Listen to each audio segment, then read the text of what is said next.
राजभवन के संदेशे के आलोक में झारखंड मुक्ति मोर्चा अपनी नीति और विचारधारा से समझौता करेगा क्या कि 32 के खतियान के विरोध में कौन लोग हैं और समर्थन में कौन लोग हैं? झारखंड मुक्ति मोर्चा के एजेंडे को तय कौन करेगा? मुक्ति मोर्चा के कार्यकर्ता और नेता तय करेंगे या भारतीय जनता पार्टी और राजभवन तय करेगा? और झारखंड की जनता 32 के खतियान के विरोधियों को किस तरीके से भुगतेगी, ये आने वाला समय बताएगा। कि भारतीय जनता पार्टी के इशारे पर अगर राज्यपाल इस बिल को लटकाने भटकाने का काम कर रहे हैं तो इसकी जवाबदेही उनकी है।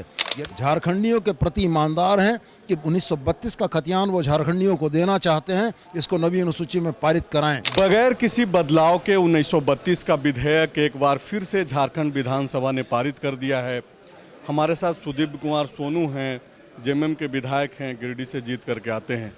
सुदीप जी, जो बातें बीजेपी बोल रही है, बीजेपी का कहना यह है कि अगर आप बदलाव नहीं करते हैं, राज्यपाल के सुझावों पर गौर नहीं करते हैं, तो ये फिर से अधर में लटक जाएगा, इससे कोई बेनिफिट्स नहीं होने जा रहा है। 11 नवंबर 2022 को झारखंड मुक्ति मोर्चा के द्वारा भेजे गए बिल को 1 साल से ज़्यादा राजभवन ने लटकाया।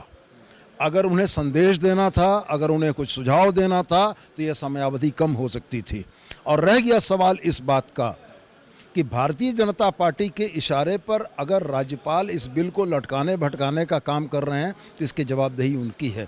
यदि झारखंड मुक्ति मोर्चा यह कहता है कि नवी अनुसूची में संरक्षित करके इसको लागू किया जाना चाहिए और भारतीय जनता पार्टी के लोग झारखंडियों के प्रति ईमानदार हैं कि 1932 का खतियान वो झारखंडियों को देना चाहते हैं, इसको नवी अनुसूची में पारित कराएं। पारित कराने के उपरांत अगर कोई मसला बनता है तब ये प्रश्न वो खड़ा करेंगे तो हम मानेंगे। जो सवाल अमर बाउरी ने उठाया कि एग्जीक्यूटिव ऑर्डर होना चाहिए, उनका 13/11 में बांटने का एग्जीक्यूटिव ऑर्डर कोर्ट में किस तरीके से धराशायी हुआ था, ये सब ने देखा है।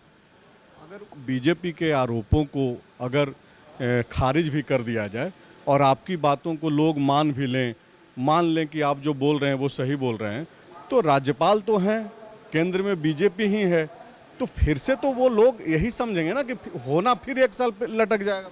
सवाल 1 साल और 2 साल और 5 साल का नहीं है। राजभवन के संदेशे के आलोक में झारखंड मुक्ति मोर्चा अपनी नीति और विचारधारा से समझौता करेगा क्या? झारखंड मुक्ति मोर्चा के एजेंडे को तय कौन करेगा? मुक्ति मोर्चा के कार्यकर्ता और नेता तय करेंगे या भारतीय जनता पार्टी और राजभवन तय करेगा?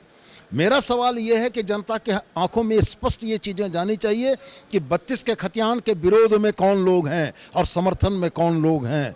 और झारखंड की जनता 32 के खतियान के विरोधियों को किस तरीके से भुगतेगी, ये आने वाला समय बताएगा। ये तो संदेश चला गया, जिस तरीके से जेएमएम और जो मैसेज 1 साल बाद राज्यपाल का संदेश आना, तो एक तो स्पष्टता तो आपके लोगों के बीच में है कि भाई 32 पे कौन लोग साथ में है और कौन लोग साथ में नहीं है। बात रही कि अब लाभ देने की, सरकार में आप लोग हैं, लाभ देना चाह रहे हैं कि तृतीय और चतुर्थ वर्ग में दें लोगों को लाभ, लेकिन दे नहीं। हम अधूरे लाभ की बात नहीं करते हैं, हम बात की करते हैं पूर्ण राज्य की, तो पूर्ण राज्य हम लोगों ने लिया। हम बात करते हैं तृतीय और चतुर्थ वर्ग की नौकरियों में रोजगार और आरक्षण की, हम उसको पूरी तरीके से करेंगे। तो पूर्ण लाभ दिलाने की कोशिश है, भले ही देर हो जाए, 4 साल बीत गया है, कुछ और साल बीतता है तो वो भी सही, लेकिन जेएमएम ने स्पष्ट कर दिया है कि बात अगर होगी तो 1932 की होगी और उसमें कोई बदलाव नहीं होने जा रहा है। शुक्रिया। TheFollowUp.in, like, share and subscribe.